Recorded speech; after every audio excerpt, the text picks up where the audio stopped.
Quite often there are areas of your garden that get forgotten about and then they quite quickly become dumping grounds. A little bit like this pergola. So I want to give it a new lease on life, a bit of a makeover and bring back its purpose. Now that's going to start by giving it a lick of paint, and I think I'll take inspiration from these and go white. I'm also thinking some screening. I'm thinking a lovely bench seat with a built-in planter so we can sit down and enjoy the garden. And then I'm going to add lots of colour. But it all starts with a good clean out.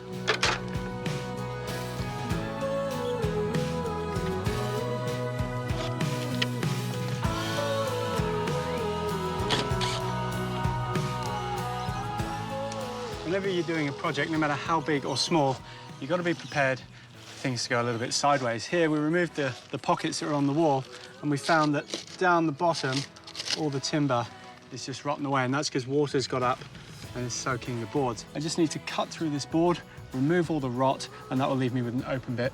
Not really a problem, because we're going to be putting our bench seat right in front of it.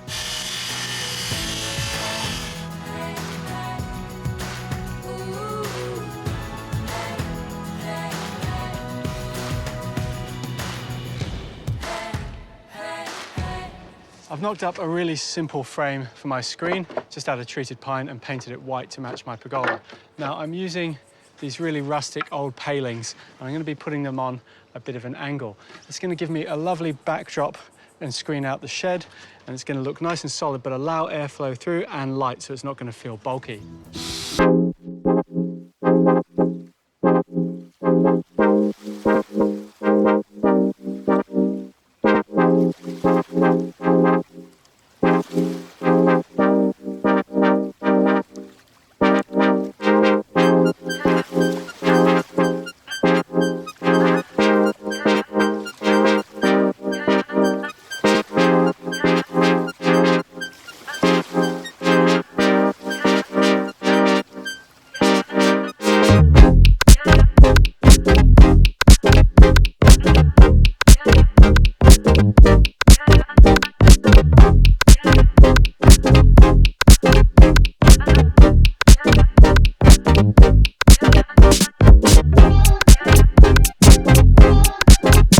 Marine ply to create a really big box. Don't worry, I'm not going to do my Happy Birthday Mr. President rendition and jump out the top of it.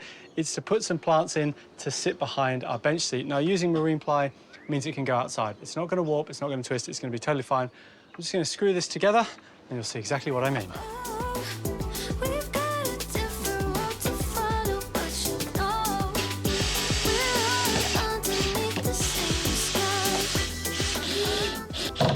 And there you have it. I've screwed myself into a box.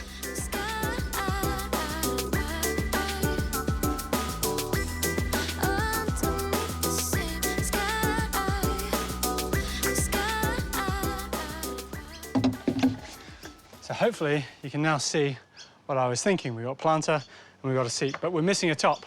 So I'm just using treated pine decking boards and they will clad the top here. But before I screw those down, I'm going to pre-paint them.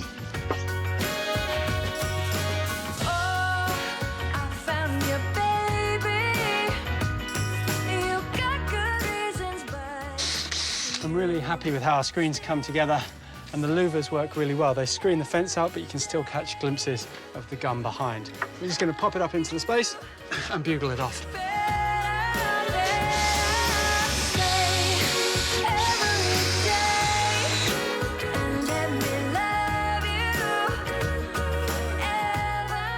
To replace the old rotten green wall that was here, I'm just using some Rio mesh. This is just concrete as mesh. And we're going to mount it to the wall like this, and then we can hang some pots on there. What we'll also do is put it over the roof as well, so when we've got some climbers over the top, they're not going to hang down and make it feel dingy and grungy.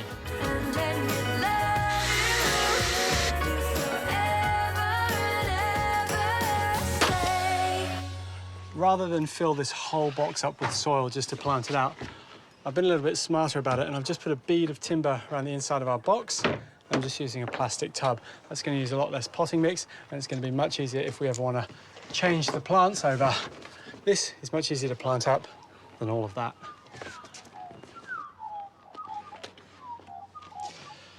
When you're planting up a trough like this, you need plants that can handle the conditions. There's not too much soil here, and it's going to be quite hot and glary underneath our pergola. So I'm using some of my favourites. Now, this is a digiplexus. It's a cross between a digitalis, a foxglove, and an isoplexus. But one of the benefits of this over a foxglove is it can take full sun, and it comes in an array of different colours. So I'm going to be using that for a bit of height.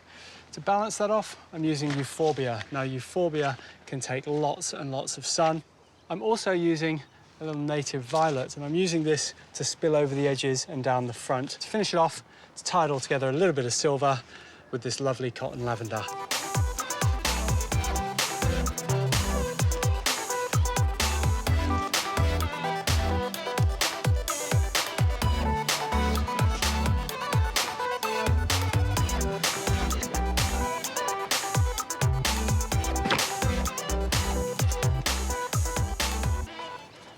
To bring our palace of white to life and to give a bit of greenery and soften the Rio, I'm using it with some pots. So in these smaller pots, I've fashioned a wire that we can just hang them on, and I'm going to be planting up aromatics like this lovely thyme and these strawberries. For the hanging baskets, though, we've got a bit more space. And for that, I'm going to be using pelargoniums and geraniums. You can see how this is really coming to life just by adding some plants.